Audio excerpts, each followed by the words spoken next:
The year is 1218. The city of Samarkand is the jewel of the Islamic world, a sprawling metropolis of turquoise domes and bustling markets. It is the heart of the Khwarazmian Empire, a power that rivals the greatest dynasties of history. To the east, a new power has risen, the Mongol Empire. Genghis Khan, having unified the steppe, does not seek a war with the West.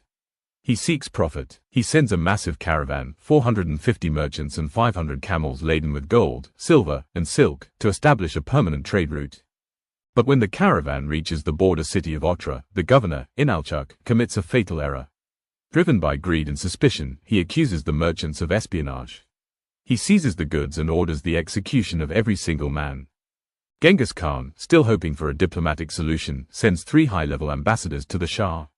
He demands the head of the governor who committed the crime. He offers the Shah a chance to distance himself from the slaughter. Shah Muhammad II is a man of immense pride. He views the Mongols as nothing more than uncivilized nomads. To him, the Khan's demand is an insult. He does not just refuse, he chooses escalation. The Shah orders the lead envoy killed and sends the other 2 back with their beards burned off, the ultimate mark of shame in Mongol culture. In this single moment, the Shah signs the death warrant for millions.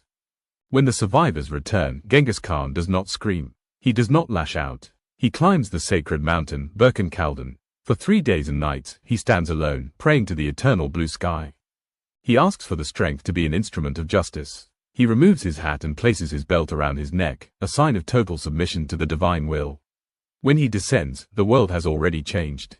The command is given. The great hunt begins. The Mongol nation, for the first time, turns its entire fury toward the west. The force Genghis assembled was unlike any army the world had seen. It was not a collection of feudal lords, but a meritocratic machine. 150,000 men, organized into decimals, tens, hundreds, and thousands. Crucial to their success was the YAM. This was the world's first high-speed communication network. Riders could cover 200 miles a day, ensuring that Genghis's orders reached his generals across the continent in days, not weeks. The speed of the Mongol army was its greatest weapon. Every soldier maintained 5 horses. When one tired, he jumped to the next, allowing the army to move at a pace that modern historians still find hard to believe. Genghis also brought the engineers of the East. Having conquered northern China, he possessed a corps of thousands of siege specialists who understood gunpowder, traction trebuchets, and tactical engineering. They didn't carry heavy machines across the mountains. Instead, they carried the knowledge. When they arrived at a city, they would dismantle nearby forests and construct terrifying siege engines on the spot.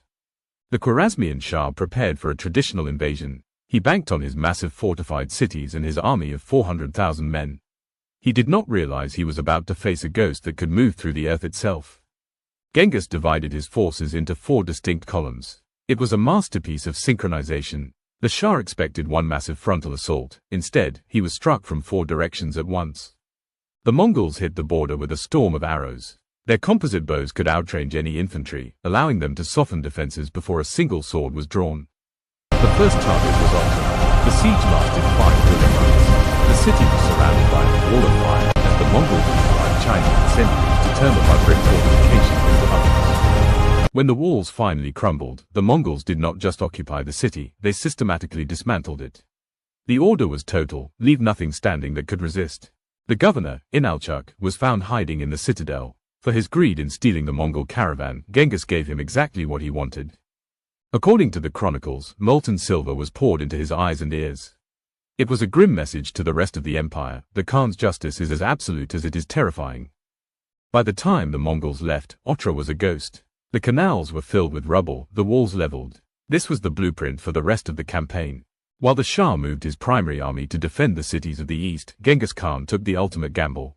He disappeared. He led a force of 50,000 men into the Kyzyl Kum, the Red Sands. It was a desert deemed impassable by every military strategist of the age. There were no roads, no water, and it was the height of a brutal winter. The men survived by drinking the blood of their horses and eating dried curds. They moved in total silence, navigating by the stars and the intuition of the steppe. When the first Mongol banners appeared on the dunes overlooking Bukhara, the Shah's commanders were paralyzed. The Mongols hadn't just invaded, they had bypassed the entire defense line. They were now in the heart of the empire.